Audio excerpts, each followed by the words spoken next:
الجزائر هي اللي عرفت بالكسكس.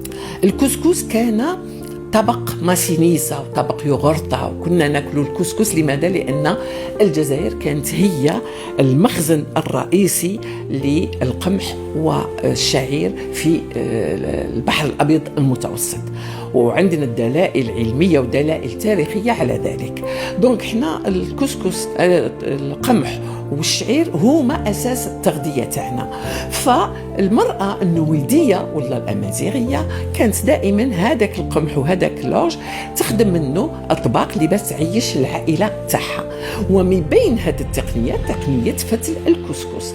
دونك صح كاين بلدان أخرى تدير ما يسمى بالكسكس، ولكنه ليس بكسكس. ما يسمى بالكسكس هو التقنية تاع الفتل، والتقنية تاع الفتل خرجت من الجزائر. دونك تقنيتنا في الفتل هي اللي خلات العالم يكون شغوف لهذا الطبق الجزائري، لهذا الطبق المخدوم بالطريقة الجزائرية. صح كاين أطباق تشبه الكسكس، ولكن الكسكس يحبوه العالم هو الكسكس المفتول بالطريقة الجزائرية.